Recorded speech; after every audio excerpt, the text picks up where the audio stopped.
Assalamualaikum warahmatullahi wabarakatuh. Saya Anissa Sabrina. Nah, kalian tahu nggak sih siapa sih Sunan Kudus itu? Dari judul yang kalian baca tadi, jadi Sunan Kudus itu merupakan salah satu ulama Wali Songo, yaitu melakukan penyebaran atau penyiaran agama Islam di tanah Jawa. Sunan Kudus terkenal sebagai sunan yang mampu menyebarkan agama Islam melalui pendekatan kebudayaan tanpa melakukan kekerasan apapun ya. Sebenarnya nama asli Sunan Kudus adalah Ja'far Shadiq atau dikenal dengan Raden Undung. Sunan Kudus lahir pada 9 September 1400 Masehi.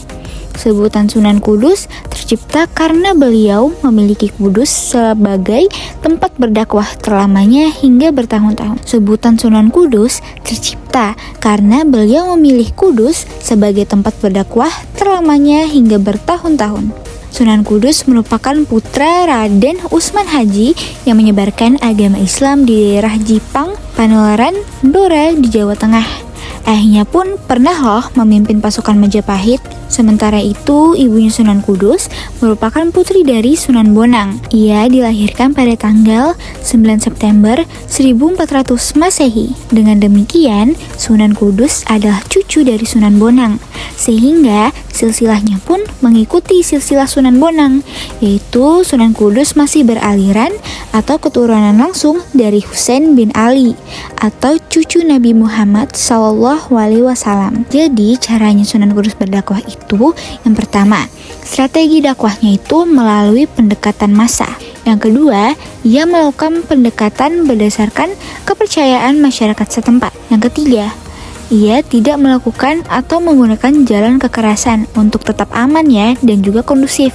Yang keempat, ia mengikuti dari belakang terhadap kelakuan dan adat rakyat, tetapi diusahakan untuk mempengaruhinya dan juga memasuki nilai ajaran Islam. Nah, yang terakhir, Sunan Kudus ini menghindari konfrontasi secara langsung dengan prinsip mengambil ikan tanpa membuat keruh airnya. Selanjutnya, kita akan memasuki pendekatan kultural Sunan Kudus. Yang pertama, larangan menyembelih sapi. Sunan Kudus melarangnya karena sebagai bentuk penghormatan terhadap kepercayaan Hindu yang menganggap bahwa sapi itu suci. Yang kedua, membangun menara. Sunan Kudus membangun menara seperti candi, bukan seperti tempat pemujaan leluhur, tetapi untuk mengumandangkan azan. Yang ketiga, padesan dengan pancuran 8. Tempat wudhu dengan 8 pancuran mencerminkan 8 jalan kebenaran dalam ajaran Buddha. Yang keempat, selamatan mitoni, yaitu Sunan Kudus mengadaptasi tradisi selamatan mitoni dengan memasukkan nilai-nilai Islam, seperti mengganti doa kepada dewa dengan doa kepada Allah dan mengganti harapan kecantikan atau tampan seperti tokoh Hindu dengan tokoh Islam. Guru Sunan Kudus tuh bukan cuma ayahnya aja loh. Ternyata selain belajar dan berguru kepada ayahnya, Sunan Kudus juga berguru terhadap sejumlah ulama terkenal lainnya.